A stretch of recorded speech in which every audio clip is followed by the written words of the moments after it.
Hello students, welcome to board prep. कैसे हैं आप सब? I hope you are all doing very fine. And आज हम स्टार्ट करने वाले हैं आपके चैप्टर मिसबिल द ऑटर में जो पोएम गिवन है फॉग।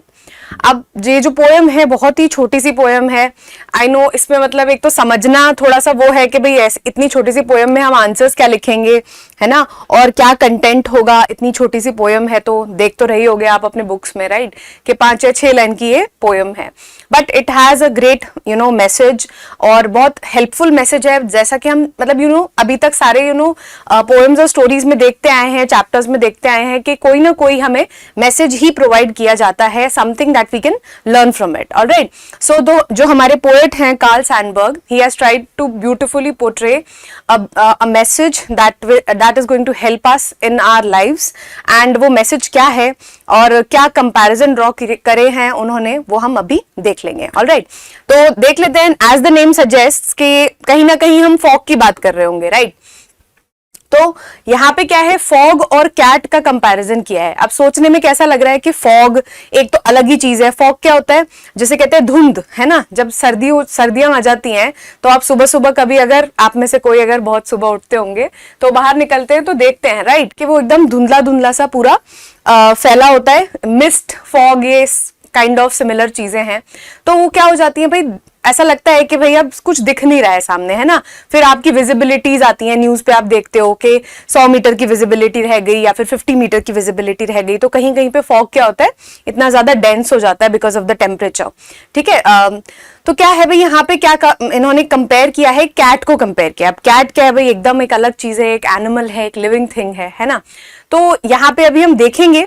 और एक और चीज क्या है कि ये पोएम जो है it is a symbolic poem. ठीक है, फॉग हो गया, कैट हो गया, दीज ऑल थिंग्स तो ठीक है, फाइन, इसको एक बार साइड रखते हैं। लेकिन हमें एक तरीके से सिंबॉलिक पोएम का मतलब क्या है, जब आप किसी और चीज के थ्रू किसी थर्ड चीज का मतलब समझाने की कोशिश करते हो, राइट। तो यहाँ पे सिंबल की तरीके से यूज किया जा रहा है फॉग को और कैट को। लेकिन हम एक्चुअल किस बारे में बात कर रहे हैं, जो कॉन्सेप्ट है प्रॉब्लम्स का।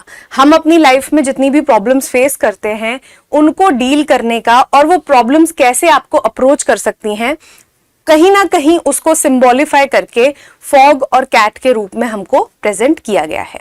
So let's get started. अभी पहले ऑथर के बारे में देख लेते हैं एज ऑलवेज, जो कि नाम है हमारे कार्ल ऑगस्ट सैंडबर्ग। इनका पूरा नाम क्या है, Carl August Sandburg, and he lived from 1878 to 1967। Was an American poet, writer and editor.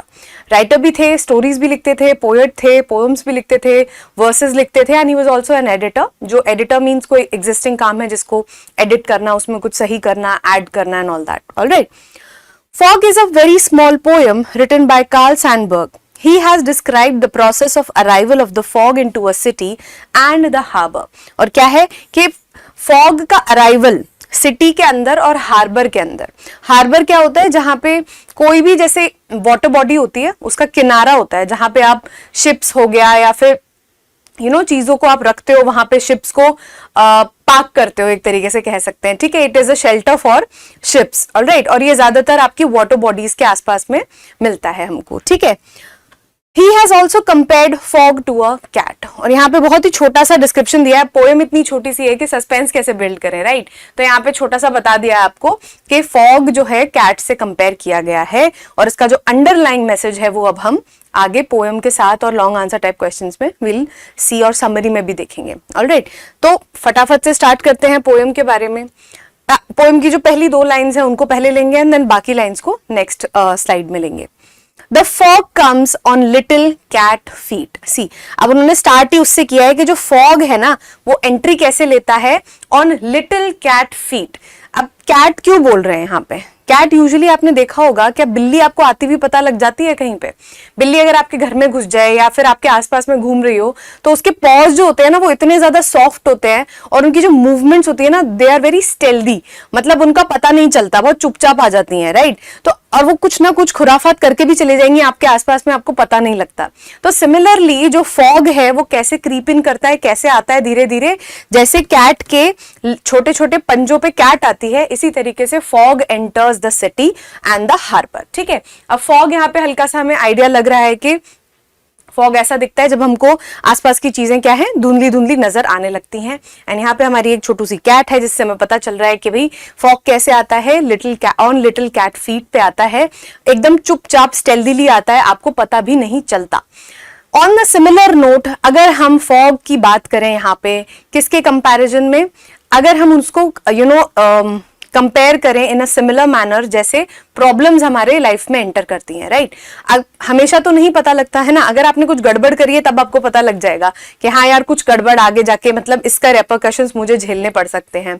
लेकिन यूजुअली जो प्रॉब्लम्स होती हैं, कोई मिसहैपनिंग्स होती हैं, उनका आपको पता नहीं लगता है। तो कहीं ना कहीं फॉग, कैट और हमारे जो लाइफ की प्रॉब्लम्स हैं, उन तीनों चीजों को साथ में लेके ये पोएम आगे बढ़ रही है। Alright, next, it sits looking over harbor and city on silent haunches and then moves on।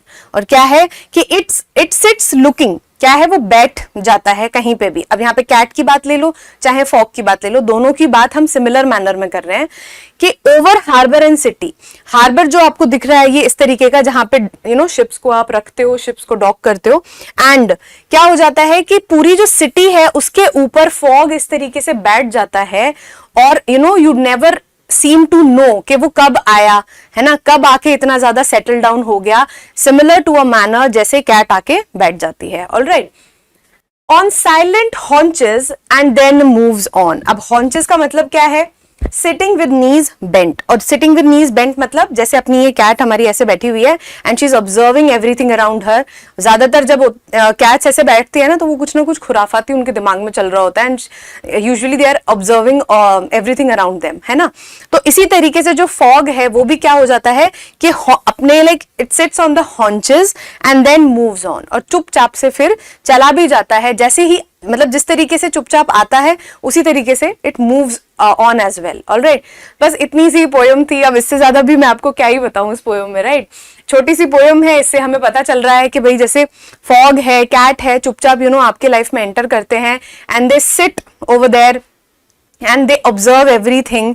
इसी तरीके से जो प्रॉब्लम्स है ना वो कहीं ना कहीं आपके लाइफ में एंटर करती हैं, ऑब्जर्व करती हैं कि आप उन प्रॉब्लम्स को कैसे फेस कर रहे हो, ठीक है, उनसे कैसे डील कर रहे हो, कहीं आप घबरा तो नहीं रहे, are you maintaining your patience.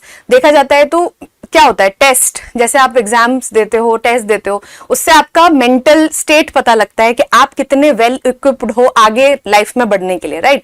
तो सिमिलरली जो प्रॉब्लम्स है ना वो एक टेस्ट की तरह होती हैं, आपको परखने के लिए होती हैं कि आप किस तरीके से कितना रेडी हो आगे लाइफ में जाने के लिए। Alright, so this was the poem, a very very very short poem, और I know you will be very happy कि इसमें ज्यादा कुछ मटेरियल भी नहीं होगा, आगे फटाफट से हमारी पोएम कंप्लीट भी हो जाएगी। ऑलराइट, तो इसकी समरी देख लेते हैं। Summary is going to be a little bit lengthy, ताकि हमारे पास कुछ कंटेंट हो, क्योंकि हमें पता है कि हम 100 पढ़ के जाते हैं, फिर हमें 70 ही रिटेन होता है और पेपर में सिर्फ 20 लिख के आते हैं। ऑलराइट, सो हम अगर तैयारी ही 50 की करेंगे तो हम वहां पे 0 मतलब कुछ भी नहीं लिख के आएंगे। Alright, so summary is going to be a bit lengthy, just pay attention. Alright, the poem Fog by Carl Sandburg is a concise and vivid portrayal of this natural phenomenon। अब क्या है कि कंसाइज का मतलब क्या होता है, short, ठीक है, एंड विविड का मतलब क्या होता है, क्लियर, ठीक है, क्लियरली विजिबल, ठीक है, बहुत ज्यादा इंपैक्टफुल, वेरी डीप, ठीक है। तो क्या है, जो पोयम है वो क्या है, एक नेचुरल फिनोमिनन, फॉग जो है उसका एक कंसाइज मतलब एक छोटा लेकिन एक बहुत क्लियर डिस्क्रिप्शन है। Alright, it likens fog to a cat. Likens मतलब क्या है कि सिमिलर तरीके से वो बता रहा है कि फॉग और कैट जो है वो सेम है इन कैरेक्टरिस्टिक्स में। Alright, describing how it arrives silently like a cat on little cat feet. और वो बता रहे हैं कि भाई फॉग जिस तरीके से एंटर करता है, जैसे कैट जो है अपने लिटिल फीट पे एंटर करती है, मतलब उनके अराइवल का हमको अंदाजा नहीं पड़ता है, ना ही हम ये भी बता पाते हैं कि भाई जो फॉग है वो आने वाला है, ठीक है। अब बादल देख के तो आप बता सकते हो, राइट, कि बारिश होने वाली है ना, या फिर बहुत तेज हवाएं चलने लग जाती है, आप कहने लगते हो कि हाँ यार शायद हो सकता है आंधी आ जाए। तो ऐसा वो कुछ भी नहीं करते हैं, फॉग आता है तब भी नहीं पता लगता, जब वो बैठा होता है तब वो कुछ इतना ज्यादा कर भी नहीं रहा होता, आपको परेशान भी नहीं करता, बस वो it sits still and observes you. Alright, It sits over the harbor and the city, observing the world in a contemplative manner. और क्या है कि वो हार्बर और सिटी पे बैठ जाता है, like it surrounds it, it covers it, and observing the world, सब कुछ अपने अराउंड ऑब्जर्व कर रहे होते हैं इन अ कॉन्टेम्पलेटिंग मैनर. मतलब कॉन्टेम्पलेटिंग का मतलब है कि यहाँ पे आप सब कुछ जज कर रहे हो, आप सब कुछ एनालाइज कर रहे हो. Alright, this comparison between fog and cat emphasizes the quiet and mysterious qualities of both. और क्या है कि फॉग और कैट को जब हम साथ में लेके यहाँ पे पोयम में एक मैसेज देने की कोशिश कर रहे हैं, तो वो दोनों की ही एक सिमिलर प्रॉपर्टी क्या है कि भाई दोनों ही बहुत क्वाइट होते हैं और मिस्टीरियस होते हैं. इन क्वालिटीज को क्या है बहुत ज्यादा एम्फसाइज करके हमें बताया जा रहा है.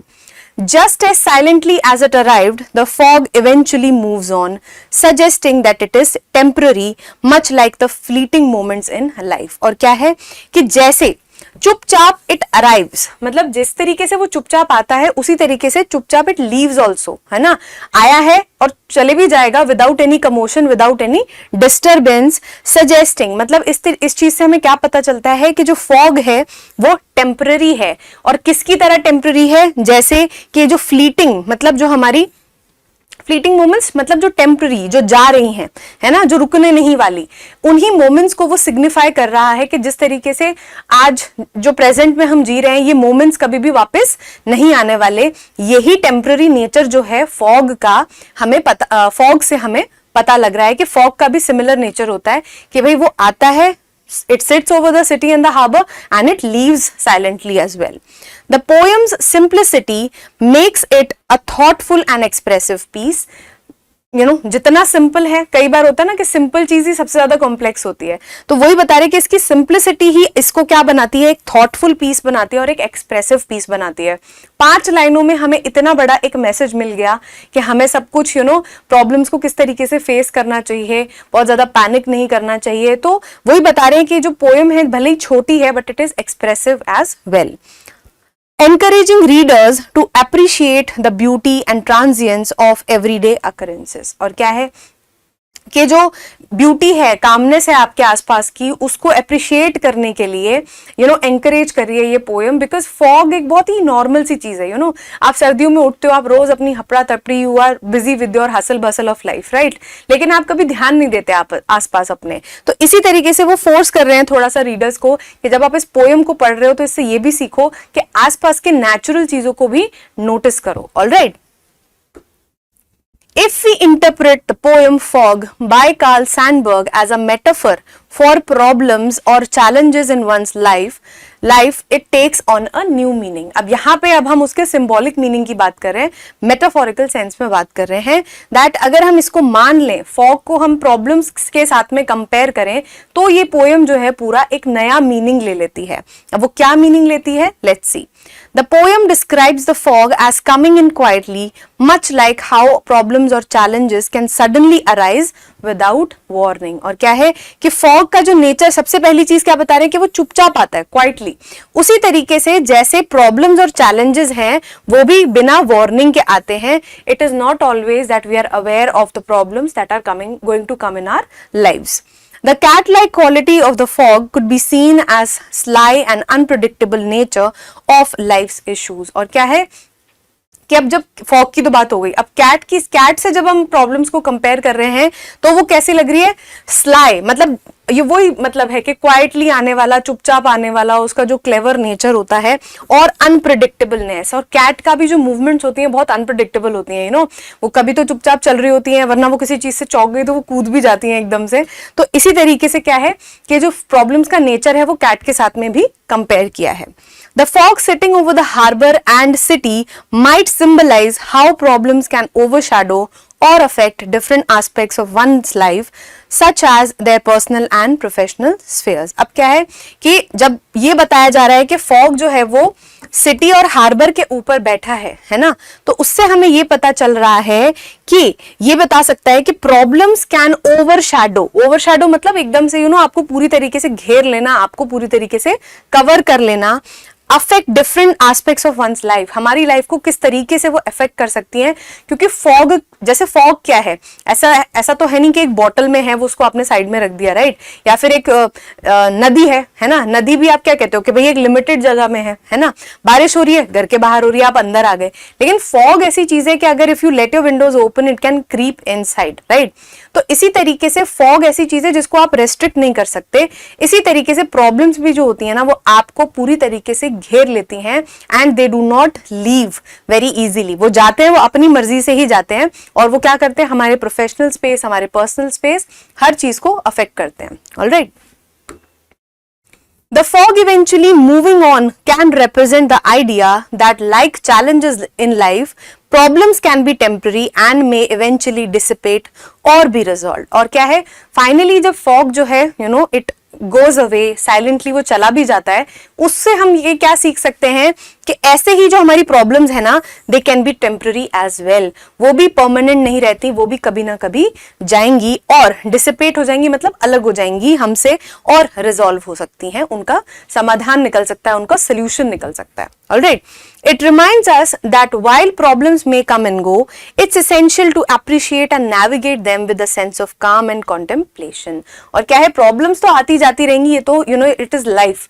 ऐसा नहीं है कि आप हमेशा पूरा जिंदगी भर खुशी खुशी रहोगे। Problems may come and go, but it is very important कि हम उनके एक तो अप्रिशिएट करें एंड उसके बाद नेविगेट करें, मतलब उनके अंदर से निकल पाए कामनेस से, ठीक है, और बहुत ज्यादा, और कॉन्टेम्पलेशन मतलब सीखे भी, अपने अंदर झांक कर भी देखें कि हमारे अंदर क्या प्रॉब्लम है, हम इस प्रॉब्लम में क्यों पड़े, अब हम इस प्रॉब्लम से कैसे निकलेंगे। So contemplation is also very important.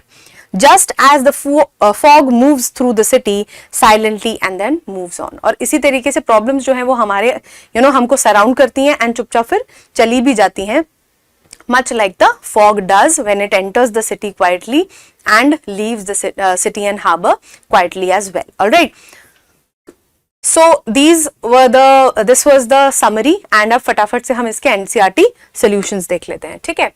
What does Sandberg think the fog is like? अब वो बोल रहे हैं कि सैंडबर्ग को क्या लगता है कि फॉग किसके जैसा है। Sandberg thinks that the fog is like a quiet cat-like presence that arrives silently and envelops the city and harbor in a contemplative manner। और क्या है कि जो fog है वो किसकी तरह है, एक quiet कैट लाइक प्रेजेंस रखता है, जो कि साइलेंटली आता है, पूरे एनवेलप कर लेता है किसको, सिटी एंड हार्बर को, इन अ कॉन्टेम्पलेटिव मैनर, मतलब एक जजी मैनर में आपको एनालाइज कर रहा होता है अपने पूरे सराउंडिंग को। ऑलराइट, तो फॉग को जो है हमने किससे कंपेयर किया है, कैट से। Next, how does the fog come? Very simple, the fog comes quietly like a cat on little cat feet. कैसे आता है, क्वाइटली तो आता ही है, but on little cat feet. ये बहुत इंपॉर्टेंट है, अगर कोई वन लाइनर आता है या फिर आपके एक्सट्रैक्ट बेस में आपसे पूछा जाता है ऑन लिटिल कैट फीट या बिग कैट फीट या फिर नो कैट फीट और डॉग फीट, और इस टाइप की चीजें वो पूछ सकते हैं आपसे, ठीक है। So you need to know कि वो कैसे एंटर करता है। Implying that it arrives without making any noise or commotion। इससे पता लगता है कि वो कोई किसी भी तरीके की डिस्टर्बेंस नहीं करता, किसी भी तरीके का कमोशन या फिर आपका आवाज जो है नहीं करता। It comes very quietly. Alright, next, What does it in the third line refer to? अब होता क्या है कि जब हम पोएम पढ़ते हैं ना, तो जब सिंबॉलिफाई कर रहे होते हैं तो हम कई बार भूल जाते हैं कि यहाँ पे इट है या फिर दे है। इस टाइप से हम किस प्रोनाउन से किसको आप रिफ्लेक्ट कर रहे हो, ऑलराइट, किसके बारे में बात कर रहे हो। तो इट्स बेटर कि आप पोएम अच्छे से पढ़ो ताकि आपको कंफ्यूजन ना हो इस चीज में, ठीक है। In the third line it refers to the fog. यहाँ पे हम फॉग की ही बात कर रहे हैं, कैट में कंफ्यूज मत हो जाना। मेजरली पोएम जो है वो फॉग के बारे में है, कैट के बारे में नहीं है। फॉग को कैट से कंपेयर कर रहे हैं। Alright, the line is describing the fog as it sits over the harbour and the city. और ये जो लाइन है इट वाली, वो क्या कर रही है, वो डिस्क्राइब कर रही है फॉग को कि कैसे वो क्या कर रहा है, हार्बर एंड द सिटी के ऊपर बैठा है, and it is covering the whole place. Alright, next, does the poet actually say that the fog is like a cat? Find 3 things that tell us that the fog is like a cat। और क्या है, क्या वो बोल रहे हैं कि actual में जो फॉग है वो कैट है या फिर कैट की तरह है। और हमें 3 ऐसे एग्जाम्पल्स ढूंढने हैं जहां पे फॉग को कैट के साथ में कंपेयर किया है। Alright, the poet Carl Sandburg doesn't explicitly state that the fog is like a cat. और पूरी तरीके से उन्होंने ये नहीं बोला है कि फॉग कैट की तरह है, कुछ कैरेक्टरिस्टिक्स सिमिलर हैं, उसकी बात हो रही है. But he strongly implies this comparison through metaphor and descriptive elements. मतलब मेटाफर का मतलब क्या होता है? जब आप, जैसे दो चीजें होती हैं, एक होती है सिमिली, ठीक है, और एक होता है मेटाफर. ठीक है, दोनों ही जगह में क्या होता है ना, आप दो चीजों को कंपेयर कर रहे होते हो. ठीक है,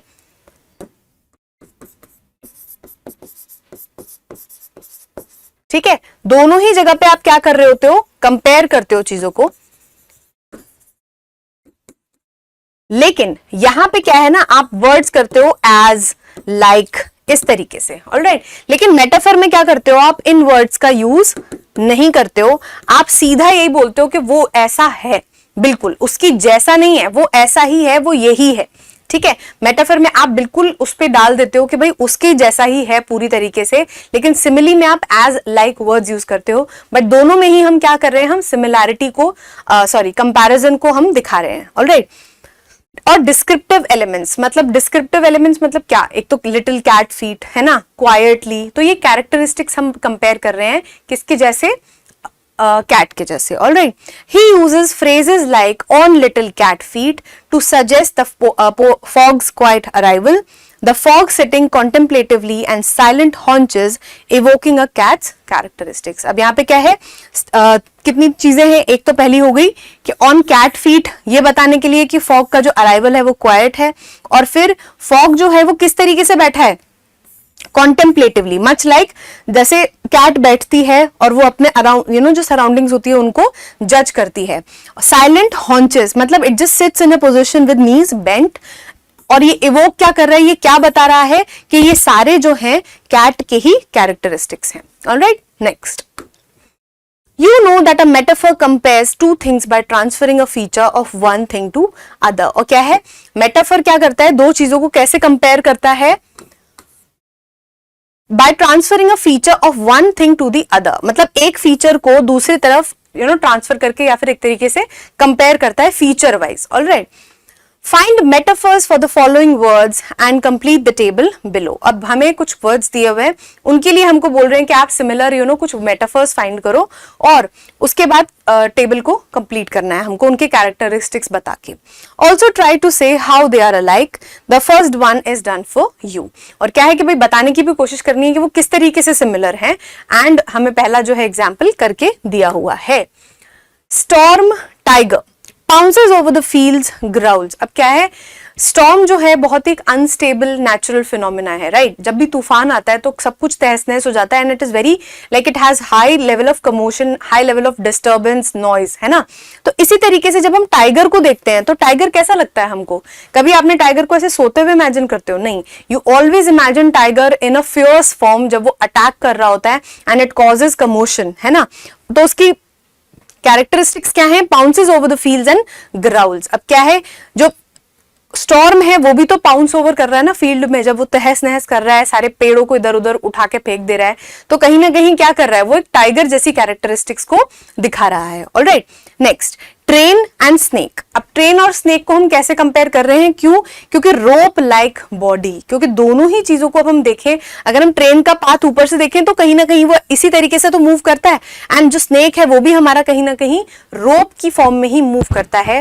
that is why we can say कि इन दोनों के बीच में मेटाफोरिकल एक रिलेशन एस्टैब्लिश किया जा सकता है. फायर एंड सन. अब फायर क्या है? आग. और सन को भी हम दूर से देखते हैं तो वो एक आग की तरह ही लगता है. Right. And also it is a symbol of power. Fire को यूजुअली क्या किया जाता है? एसोसिएट किया जाता है पावर से, क्योंकि पुराने टाइम्स में जब हम एनिमल्स से उनको हंट करते थे और कहीं ना कहीं अपने आप को उनसे प्रोटेक्ट भी करते थे, तो fire was the only thing जिससे हम क्या करते थे? अपने आप को प्रोटेक्ट करते थे, and animals used to fear fire. तो फायर को जो है एक सिंबल ऑफ पावर की तरह लिया जाता है. Next, school, temple. भाई स्कूल को आप क्या कहते हो? कि एक शिक्षा का मंदिर है. राइट. तो आप क्या कर रहे हो? मंदिर से उसको कंपेयर कर रहे हो, जहां पे it teaches us moral values, जो कि हमारा कहीं ना कहीं सेम ही तरीका है, क्योंकि स्कूल में भी आप चीजें सीखते हो, टेम्पल में you are also going to preach god and meditate, and you are also learning good things about your life.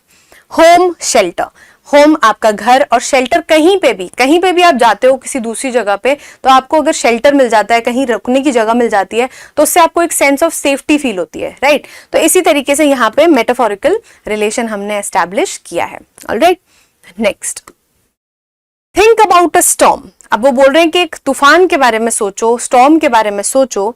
Try to visualise the force of the storm, hear the sound of the storm and feel the power of the storm and sudden calm that happens afterwards. और क्या है, वो बोल रहे हैं कि आप visualise करने की कोशिश करो स्टॉर्म के फोर्स को, उसकी आवाज को सुनो, मतलब कितना ज्यादा वो कमोशन क्रिएट करता है, उस डिस्टर्बेंस की वजह से क्या होता है, बहुत ज्यादा आवाज क्रिएट होती है, राइट।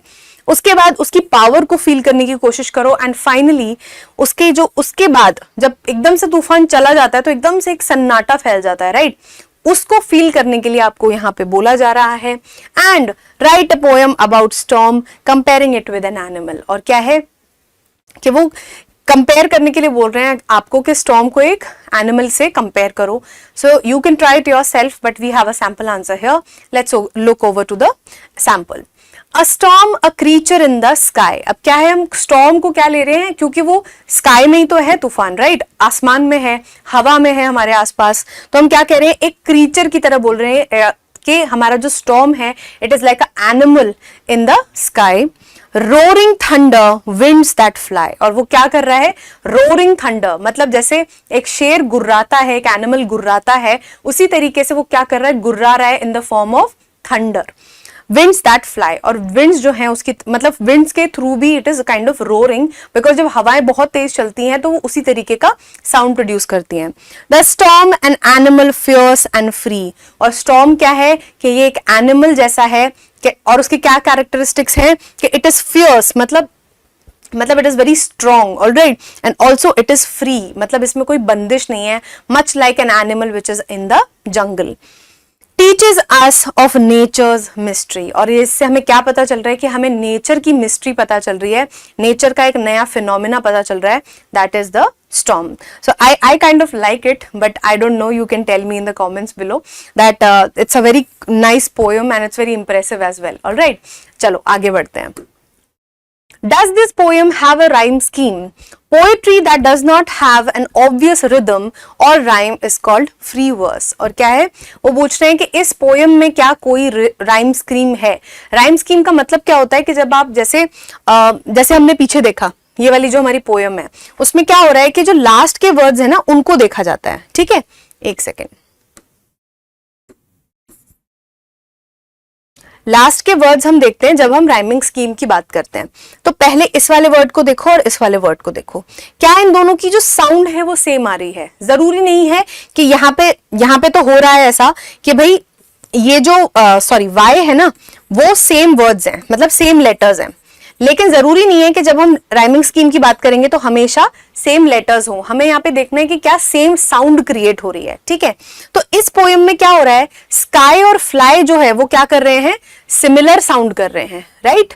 तो ये हम कह सकते हैं कि यहाँ पे एक तरीके से क्या फॉलो हो रही है, एक राइमिंग स्कीम फॉलो हो रही है कि दोनों में मुझे जो है सेम साउंड सुनाई दे रही है, ऑलराइट। और फ्री और मिस्ट्री, सी अभी मैंने बोला था कि जरूरी नहीं है कि सेम लेटर्स आने चाहिए, साउंड सेम आना है, ठीक है। अब यहाँ पे क्या है, देखो फ्री और फ्लाई ये तो मैच नहीं हो रहे, the sounds are different, alright. तो फ्री और मिस्ट्री जो है आपस में सेम साउंड दे रहे हैं, but a different sound then the above words, alright. तो हम इनको क्या करेंगे, दूसरे लेटर्स से डिनोट करेंगे। तो इस पोएम की जो राइमिंग स्कीम हो जाएगी वो हो जाएगी A B B, alright. So this is going to be the rhyming scheme of this poem, alright, this example poem. अब यहाँ पे एक बार जरा जाके ना हम अपनी पोएम देख लेते हैं कि क्या ऐसा कुछ हो रहा है।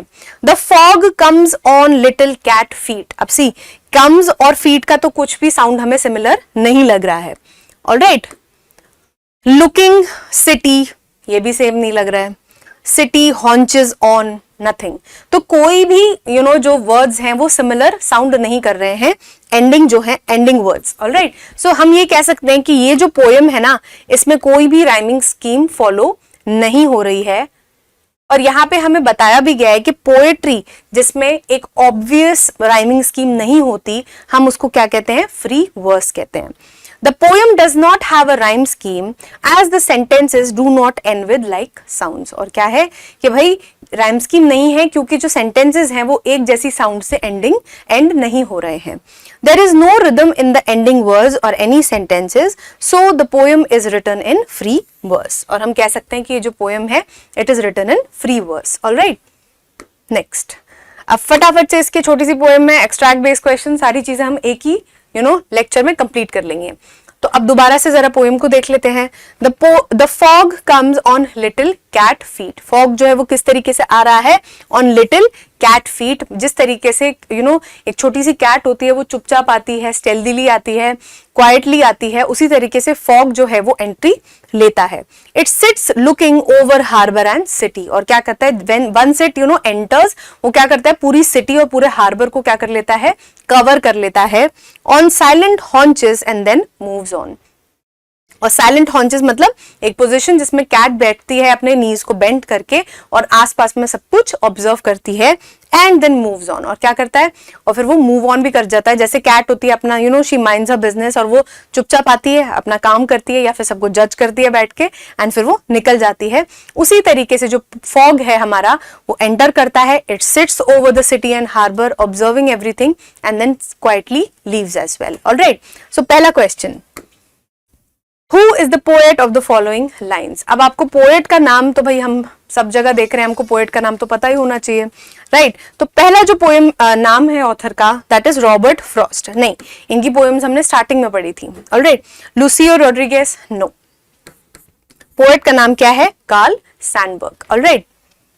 Next, What does the poet mean by little cat feet? अब little cat feet का मतलब क्या है जब पोएट ने ये टर्म यूज करी है, फ्रेज यूज किया है? Fog arrives in a similar way as a cat. कि फॉग जो है वो कैट की तरह ही एंट्री लेता है. Yes.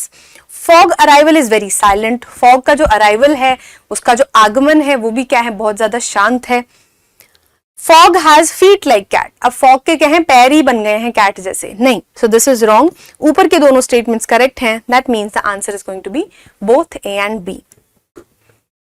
How does fog look over the harbour and the city?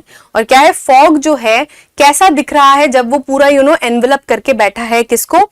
Harbour and city को. हार्बर का मतलब क्या होता है? जहां पे हम अपने शिप्स को रखते हैं. एक शेल्टर होता है जिसमें आप अपने सारे शिप्स को वाटर बॉडी के साइड में प्लेस करते हो. Aggressively, sitting on haunches, standing on haunches, all of the above. See, standing on haunches तो हो ही नहीं सकता. आप स्टैंड कैसे करोगे? नीज को बेंड करके, राइट? मतलब कर सकते हो but it doesn't seam feasible और मतलब सेंस नहीं बनता है इसका. एग्रेसिवली तो कोई बात ही नहीं हो रही है, चुपचाप बैठा है वो, उसने कुछ भी नहीं किया. All of the above is also wrong. Sitting on haunches. Alright. On haunches means, अब ऑन हॉन्चेस का मतलब पूछ रहे हैं. पहला, स्टैंडिंग विद नीज बेंट. आप खड़े हो with knees bent? No. lying down, लेटे रहना? नहीं. sitting with knees bent? yes. none of the above? no. all right. next, what is meant by a harbor? अब harbor का मतलब पूछ रहे हैं यहाँ पे. wandering in water? no, it is not a verb. roaming in ship? again not a verb. harbor की जब हम बात करते हैं तो it is a sheltered body of water where ships and boats are kept. all right. this is the correct answer. D is wrong. all right. Next, long answer type questions. दो ही questions है इसमें, फटाफट से इनको cover करते हैं.